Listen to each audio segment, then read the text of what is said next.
Assalamualaikum warahmatullahi wabarakatuh. Berjumpa lagi bersama saya Wahyu. Dan apa kabar buat teman-teman? Semoga teman-teman dimudahkan segala urusannya dan juga dilancarkan rizkinya. Pada kesempatan kali ini saya akan membacakan sebuah kisah dari Sepia. Dan tanpa basa-basi lagi, kita langsung saja masuk ke ceritanya.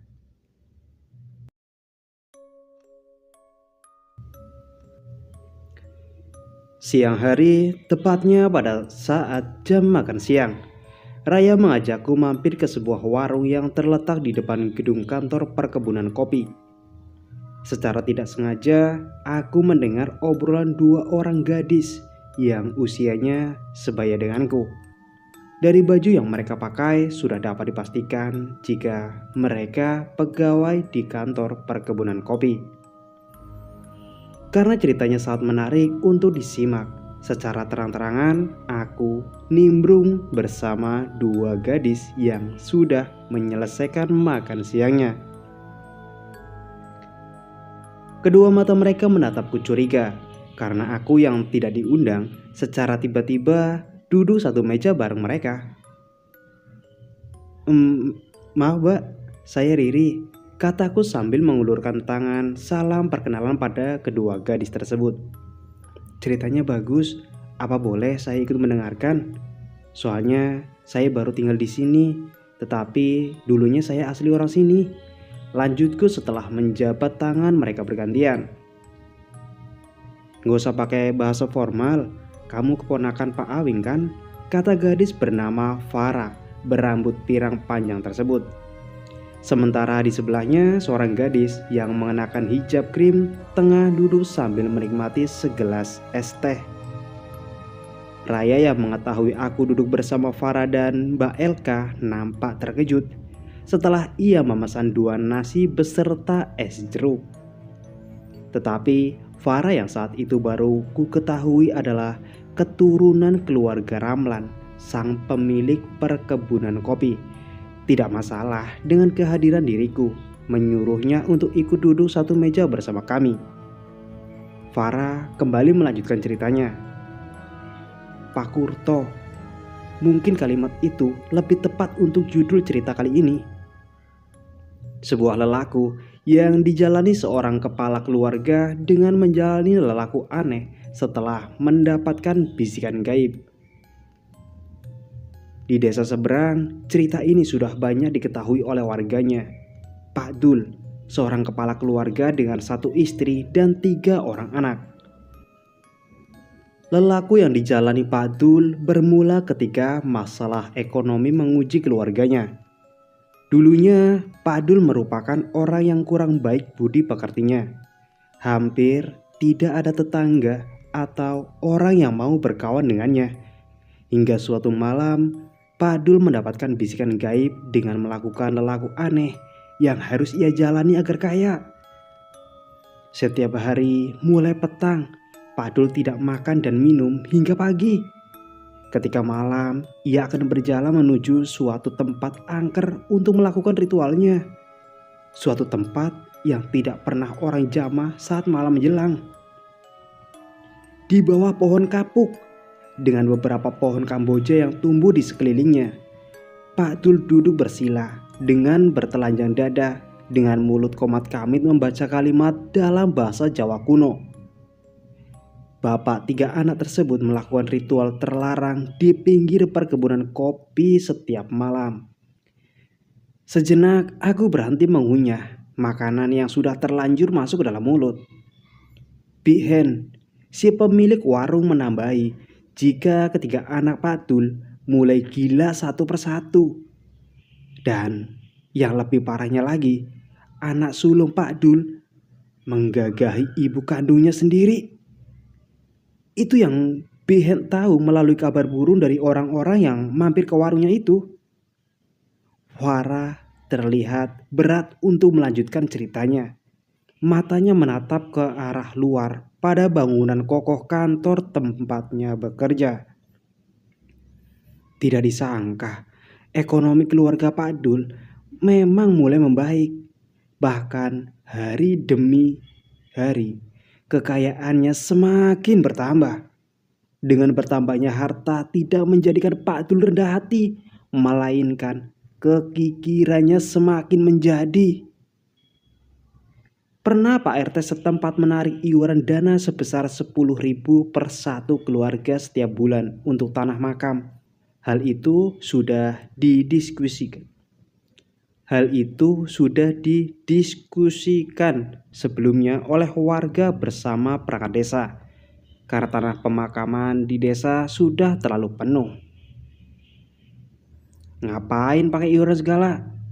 Sampai kapan iuran terus? Begitulah cemooh Pak Dul kepada yang menagih uang iuran. Beberapa warga memaklumi Pak Dul, tetapi banyak juga warga yang mencibir Pak Dul saat itu. Terus kalau meninggal mau dihanyutkan, celetuk salah satu orang warga sedikit kesal. Banyak sikap serta kelakuan Pak Dul yang merugikan tetangga di sekitarnya. Bahkan orang-orang di desa itu geram oleh kelakuan Pak Dul. Kabar tentang ketiga anaknya yang secara mendadak menjadi gila tersebar sampai ke desa sebelah. Orang-orang beranggapan bahwa Pak Dul telah menggadaikan jiwa ketiga anaknya kepada Petoko Joto dengan harta serta ilmu-ilmu aneh yang ia jalani. Setelah sekian lama, warga yang mengetahui Pak Dul sering melakukan ritual di bawah pohon kapuk tidak pernah menjumpai pria paruh baya tersebut. Entah dosa besar apa yang Pak Dul perbuat, hingga ajal menjemputnya terlalu cepat. Warga tidak mengetahui kematian Pak Dul malam itu. Hujan deras beserta suara petir di malam hari menjadi saksi kematian Pak Dul malam itu. Angin bertiup kencang tak tentu arah. Saking derasnya hujan beserta besarnya angin membuat banyak pepohonan tumbang. Istri Pak Dul sendiri sengaja merahasiakan kematian suaminya. Farah kembali menahan ceritanya, membuat rasa penasaran semakin besar memburu jawaban atas cerita darinya. Malam sebelum kematiannya, Pak Dul membiarkan anak sulungnya kembali memperkos istrinya sendiri. Anak itu sudah kehilangan akal serta kesadaran tentang siapa dirinya. Tidak ubahnya seonggok tubuh yang dirasuki oleh makhluk yang haus akan persetubuhan.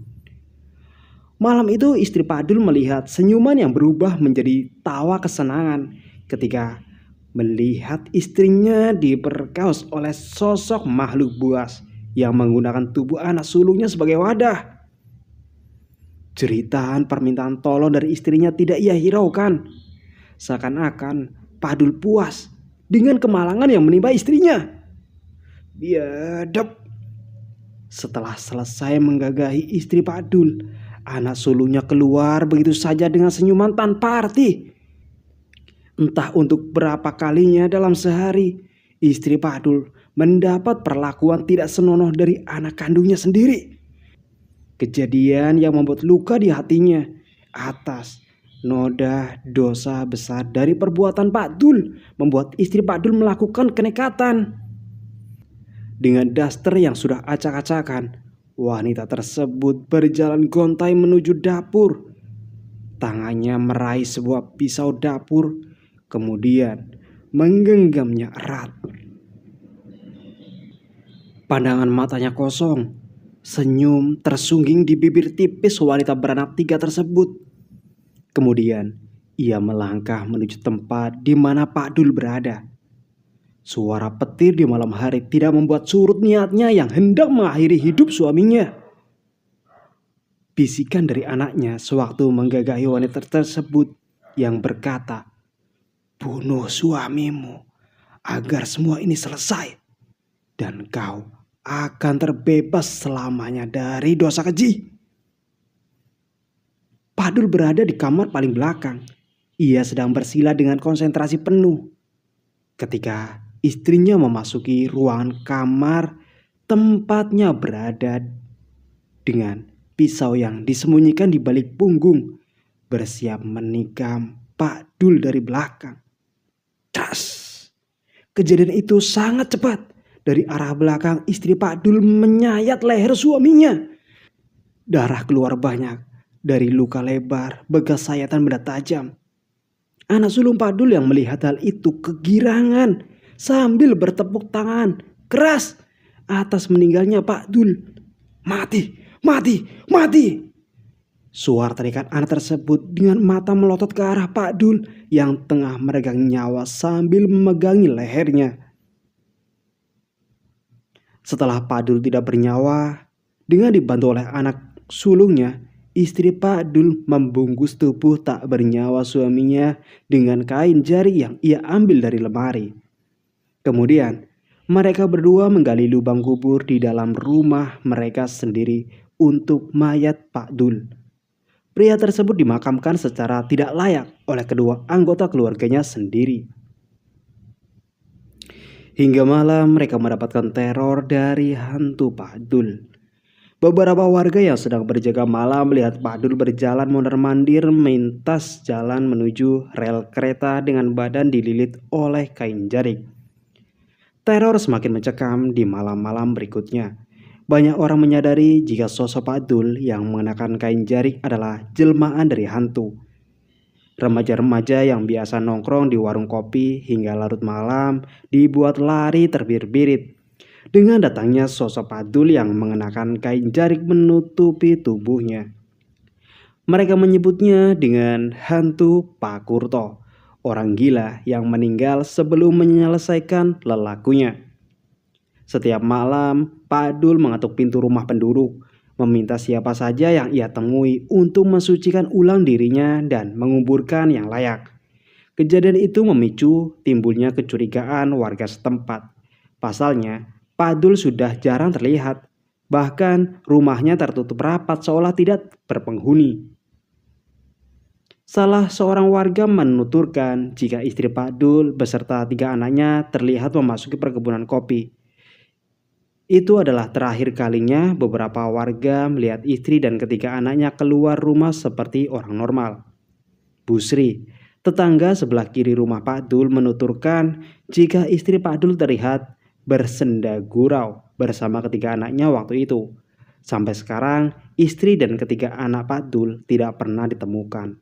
Lalu, warga yang tidak ingin teror hantu jari Pak Dul bertambah parah setiap malamnya, maka memeriksa dengan memasuki rumah Pak Dul secara paksa. Di dalam rumah itu mereka menemukan gundukan tanah berbau busuk yang terletak di salah satu kamar bagian belakang.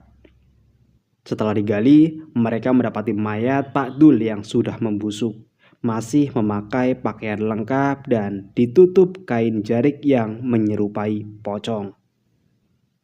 Sekian. Oke teman-teman, itu adalah cerita dari Sepia. Dan mohon maaf bila ada kata-kata yang kurang berkenan. Saya pamit undur diri, sampai jumpa di cerita selanjutnya. Tetap di Misteri 2 Kehidupan.